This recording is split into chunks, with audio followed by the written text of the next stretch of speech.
तो आदाब, नमस्कार, गुड इवनिंग, सत श्री अकाल। एक बार फिर आप तमाम लोगों का स्वागत है क्राइम तक की कहानी के इस एपिसोड में। उम्मीद है पूरी फैमिली अच्छी होगी, अपना ख्याल रख रही होगी। आज मंडे है, यानी कि हफ्ते का पहला दिन, नया दिन।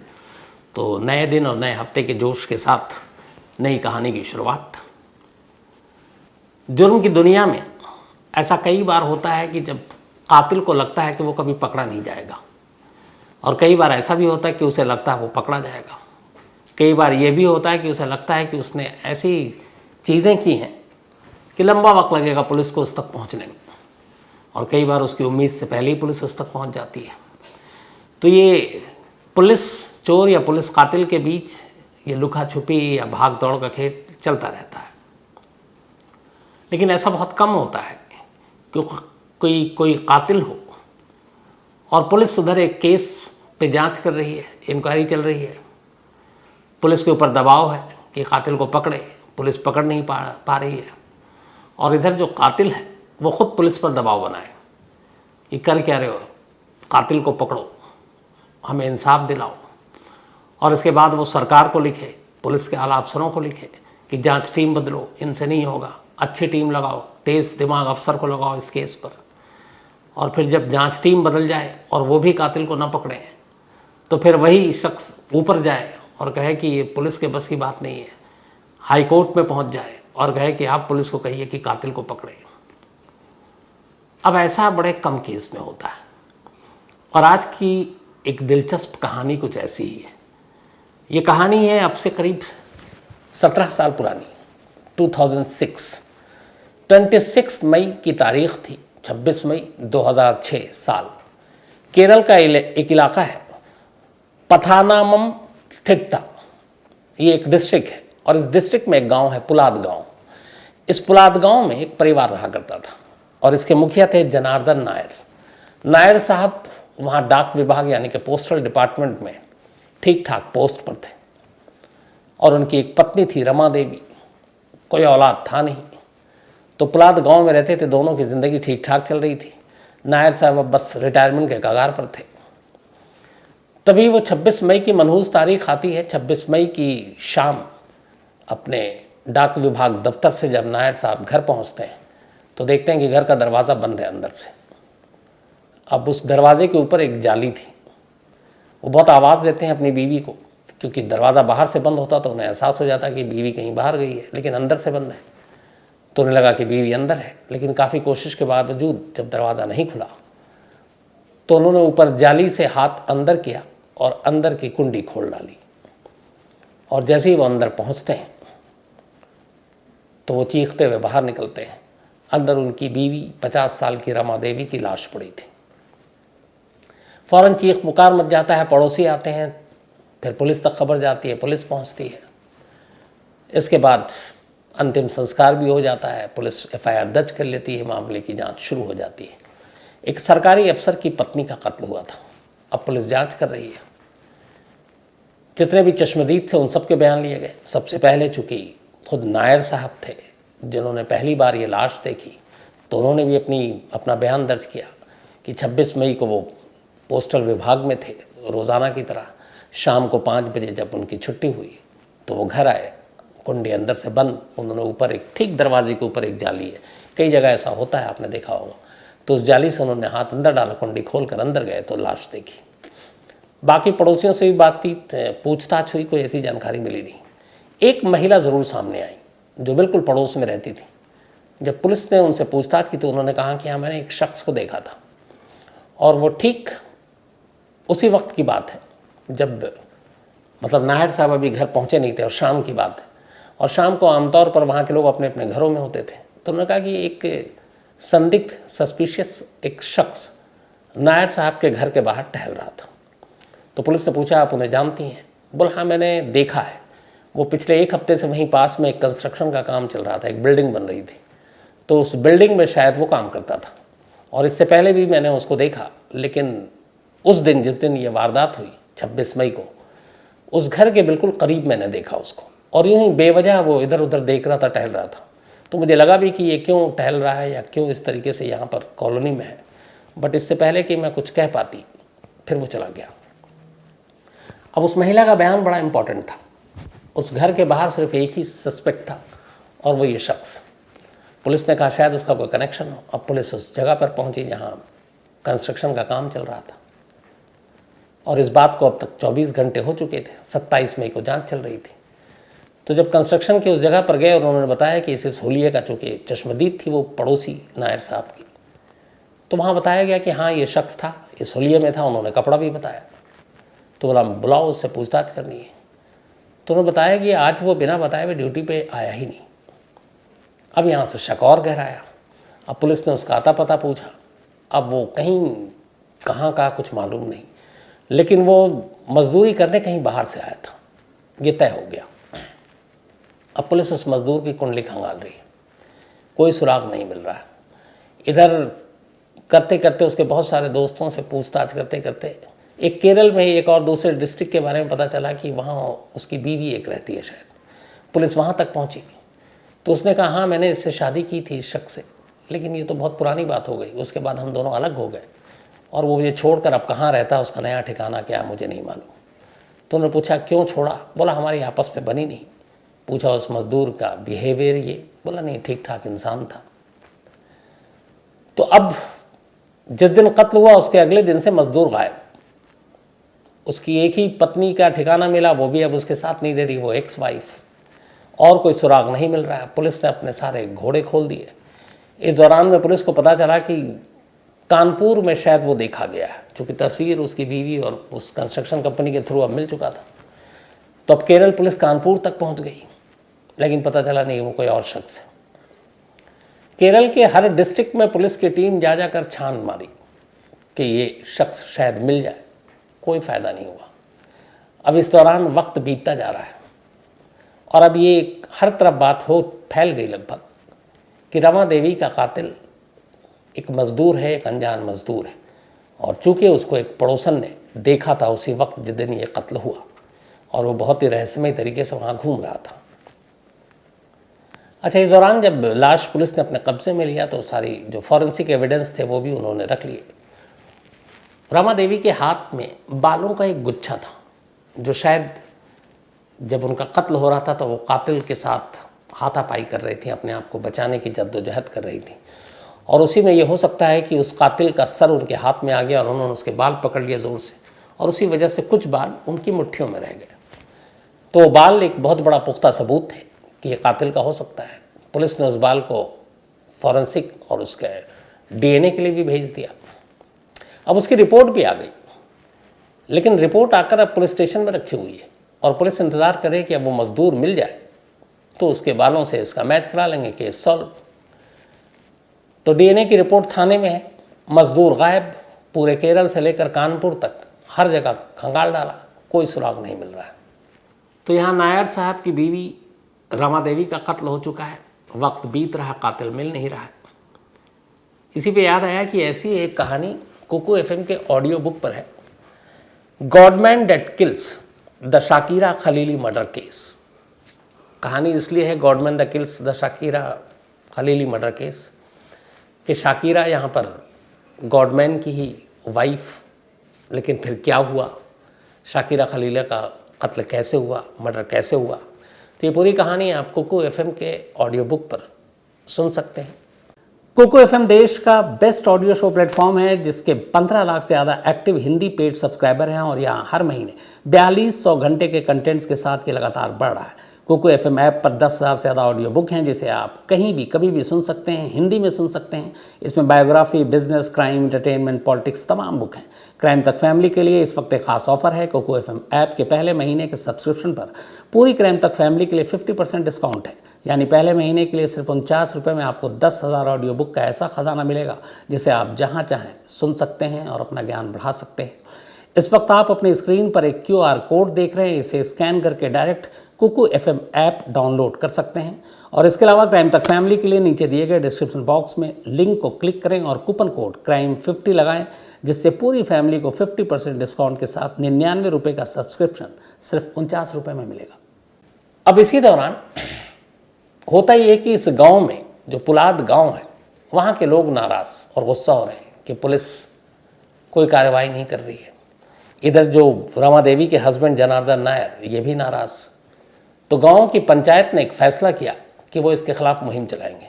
अब गांव की पंचायत ने रमा देवी को इंसाफ दिलाने के लिए एक मुहिम शुरू कर दी। थाने का घेराव, विरोध और धरना प्रदर्शन, और उसमें नायर साहब भी उसमें आगे आगे रहते।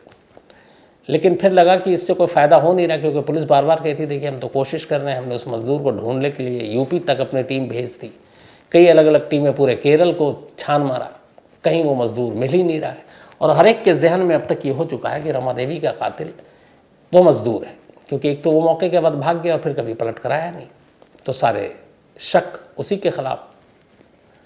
तो धीरे धीरे ये पंचायत का धरना प्रदर्शन भी कितना दिन खींचते, वो भी बंद हो गया।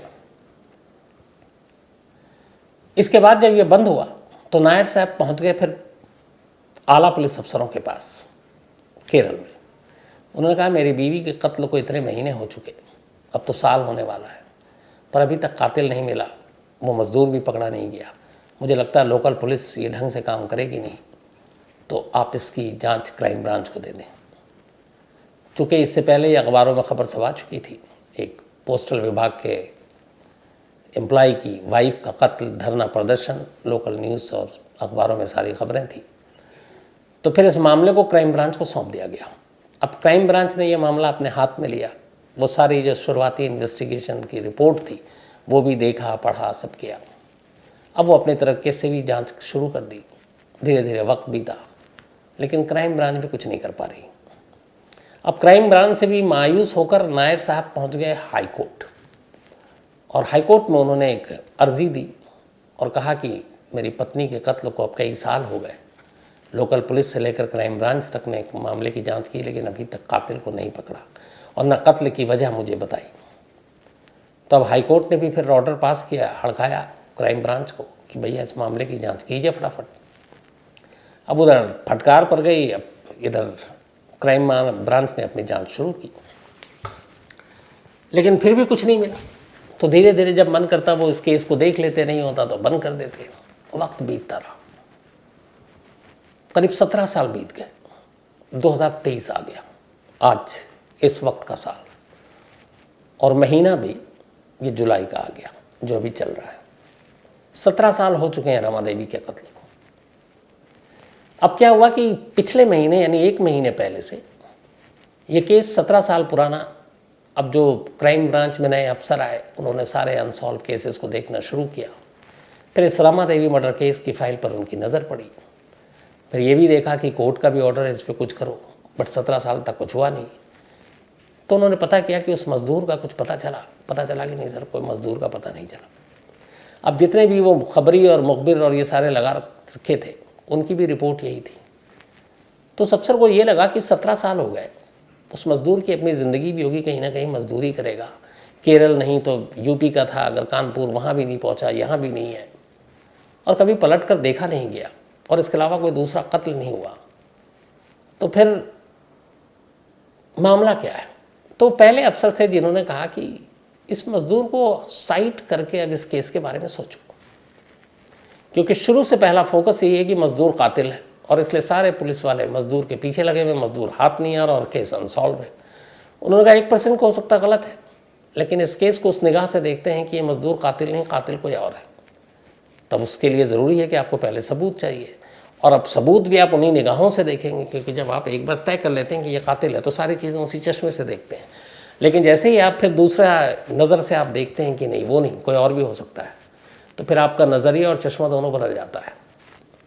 तो उस अफसर ने यही कहा कि 1 सेकंड को ये मुझे डाउट है कि ये मज़दूर कातिल होगा, कातिल कोई और है। अब उन्होंने उन फाइलों को निकाला, सारे स्टेटमेंट पढ़ने शुरू किए, सबके स्टेटमेंट पढ़ डाले।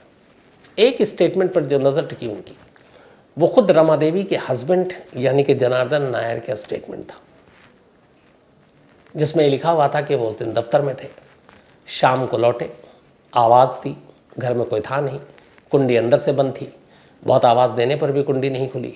उन्हें लगा पता नहीं कुछ हो गया हो उनकी वाइफ को, तो उन्होंने कहा कि उस ठीक दरवाजे के ऊपर एक जाली थी, जाली के अंदर हाथ डाला और कुंडी खोल दी, फिर अंदर गए और लाश नज़र पड़ी। उस अफसर ने कहा कि इसमें कुछ डाउट है। अब उन्होंने कहा कि उस दरवाजे और कुंडी को देखते हैं कि एक शख्स क्या जाली में हाथ डालकर दरवाज़ा अंदर से कुंडी बंद है उसको खोल सकता है।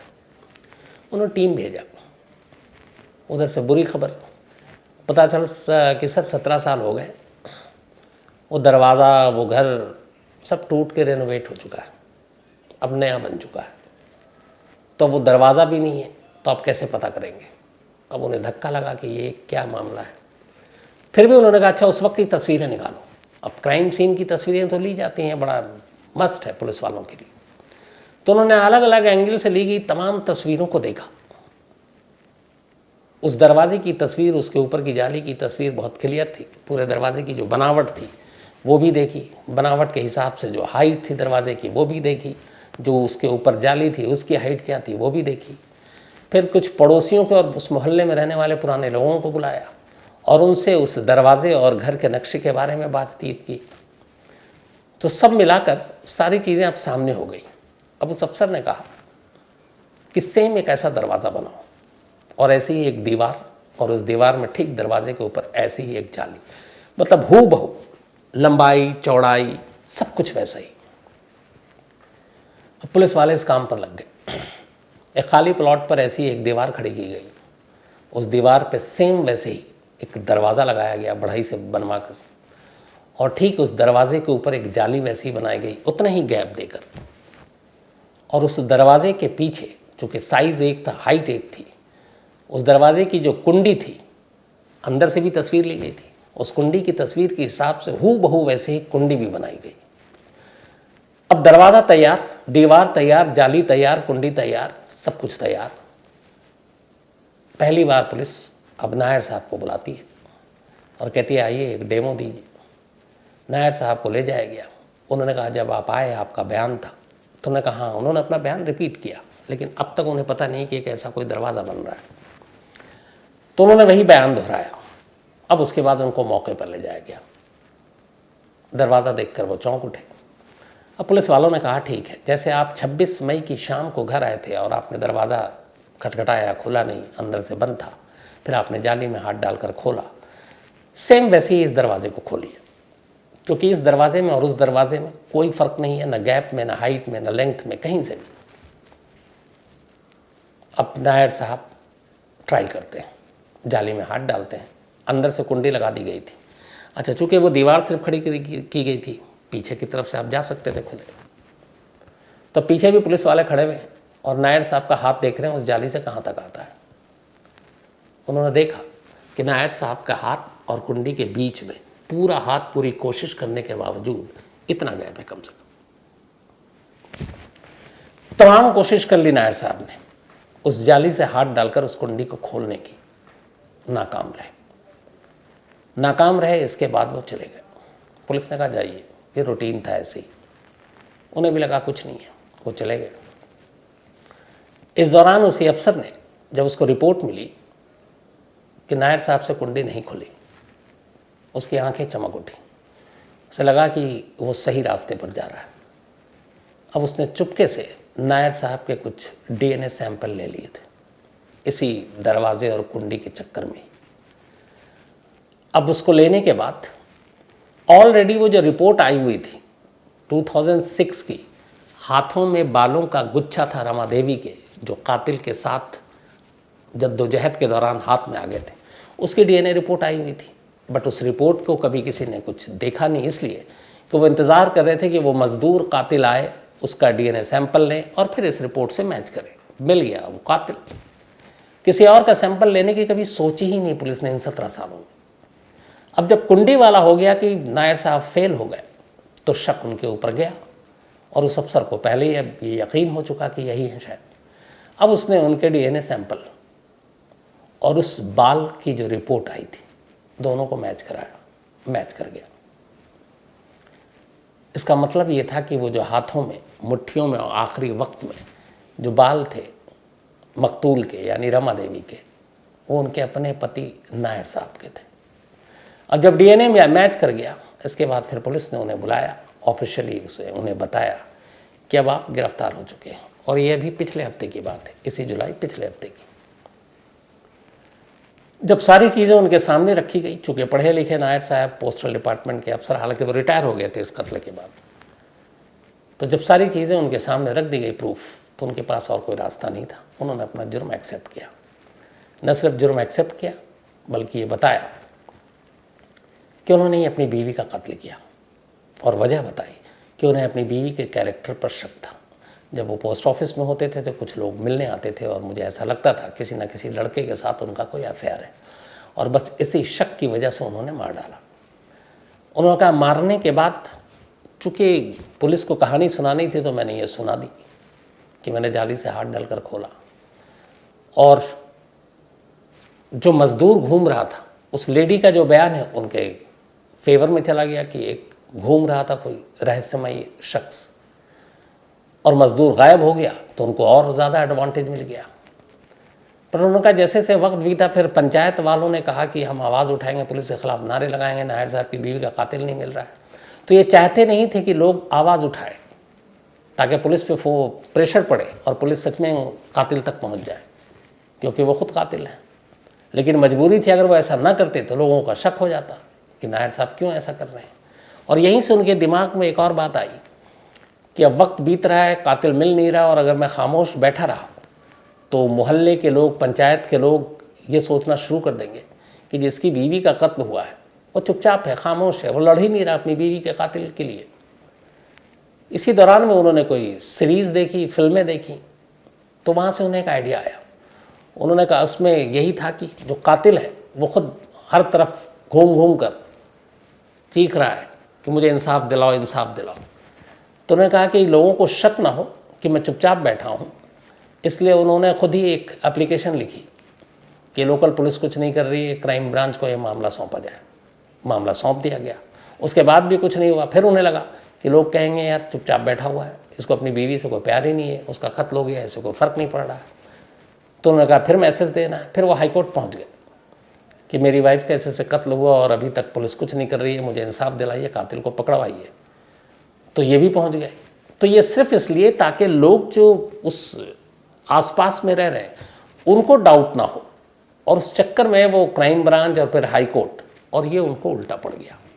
जब पूछा गया नायर से पुलिस ने कि आप खुद ही कातिल, आप खुद ही पुलिस पे प्रेशर डलवा रहे हो और फिर हाई कोर्ट भी पहुंच गए, तो आपको लगा नहीं आपके उल्टा पड़ेगा? तो उन्होंने इसका जवाब दिया कि एक तो ये कि मुझे लोगों को सिर्फ यकीन दिलाने के लिए कि मैं भी चाहता हूँ कातिल पकड़ा जाए, ये करना पड़ा, क्योंकि ये मैंने किसी फिल्म में देखी थी कि उसमें कातिल ऐसे ही करता है और वो बच जाता है। दूसरा उन्होंने कहा कि अभी चूँकि मजदूर के इर्द गिर्द पूरी कहानी फैल गई थी तो मैं बेफिक्र हो गया था कि पुलिस मुझ तक पहुँचेगी। हालांकि मुझे डाउट था कि कभी ना कभी ये खुलासा होगा और मैं पकड़ा जाऊंगा। साथ में उन्होंने ये भी कहा लेकिन इतना वक्त लगेगा ये मैंने नहीं सोचा था कि मुझे पुलिस को पकड़ने के लिए 17 साल लगेंगे। उन्होंने कहा मुझे ये था कि थोड़ा इधर उधर घुमाएंगे, कुछ होगा, लेकिन कभी ना कभी शायद मैं पकड़ा जाऊंगा, लेकिन इतने देर में पकड़ा जाऊंगा इसकी मुझे उम्मीद नहीं थी। तो फिलहाल नायर साहब अरेस्ट हो चुके हैं, उन्हें जेल भेजा जा चुका है, और 17 साल के बाद Rama Devi murder case Kerala police ने सुलझा लिया है। तो आज की कहानी में इतना ही, लेकिन कहानी ख़त्म करूं उससे पहले वही अपना सिलसिला। आज मैं ये शर्मा, इनका बर्थडे है तो हैप्पी बर्थडे महिमा, और ये विवेक विश्वकर्मा ने भेजा है। साथ ही तैयबा फिरदौस, इनका भी आज बर्थडे है तो हैप्पी बर्थडे तैयबा, और ये सबूर अंसारी की वाइफ है।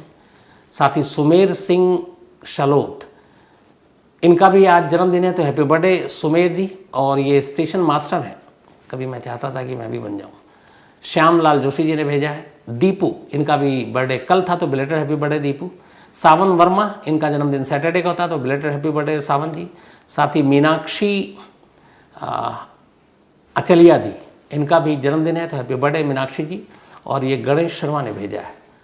साथ ही आकाश वर्मा जी के पेरेंट्स यानी कि मम्मी और पापा की आज एनिवर्सरी है, तो आकाश आपकी मम्मी पापा को बहुत बहुत बधाई, मुबारक। पूरी टीम की तरफ से, आपने नाम लिखा नहीं, फिर भी बधाई पूरी। इसके अलावा अनुरित बरार, बल्कि अमृत बरार, इन्होंने एक कहानी की फरमाइश की है और ये मैं सुना चुका हूँ, आपको इसी कहानी की लिस्ट में मिल जाएगी। साथ ही सुजीत सिंह गौड़, इन्होंने एक बड़ा अजीब सवाल पूछा है, लेकिन सवाल इंटरेस्टिंग है। सुजीत सिंह गौड़ का ये सवाल है कि अगर सीमा हिंदुस्तान में रह रही है और अभी उसका कुछ फैसला नहीं होता है, लेकिन इस दौरान में सीमा एक बच्चे को जन्म दे देती है, तो बच्चा हिंदुस्तानी होगा या पाकिस्तानी। तो बहुत सारे ऐसे देश हैं जिनके बारे में मैं जानता हूं कि जहां उस देश में अगर आप बच्चा पैदा होता तो उसको वहाँ की सिटीजनशिप मिल जाती है, जैसे यूएस में भी सुना है। अब यहाँ इस सिचुएशन में आई है सीमा, तो क्या होगा उस हिसाब से मुझे लगता है कि ये डिपेंड करेगा कि उसका अगर सपोज़ एक तो पहले कि यहाँ आने के बाद अगर सचिन और वो दोनों कह रहे हैं हम पति पत्नी हैं और फिर वो एक बच्चे यानी 5वें बच्चे को जन्म दे, तो उसकी नागरिकता क्या होगी। एक बार कानूनी सलाह लेकर और पुलिस वालों से बात कर मैं इसका ज़रूर जवाब दूंगा सुजीत, पर सवाल इंटरेस्टिंग है। सलमान खान इन्होंने कहानी की फरमाइश की है। सैयद चौधरी ये मेरी लव स्टोरी सुनना चाहते हैं, चलिए बीवी से पूछकर ज़रूर मैं बताऊंगा आपको।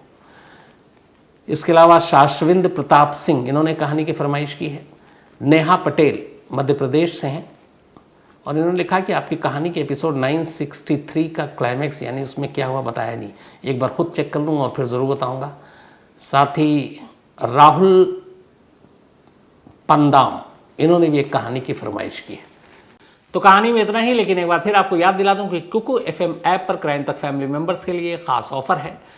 क्राइम 50 कूपन है, डिस्क्रिप्शन में लिंक है, यहाँ आप जाएं और 99 रुपीज़ का सब्सक्रिप्शन 49 रुपीज़ में पहले मंथ के लिए पाएं और कुकू FM के मज़े लें। तो कहानी में आज इतना ही। अब आपसे मुलाकात होगी कल रात 9 बजे किसी नई कहानी के साथ। तब तक अपना ख्याल रखिएगा। Thank you very much.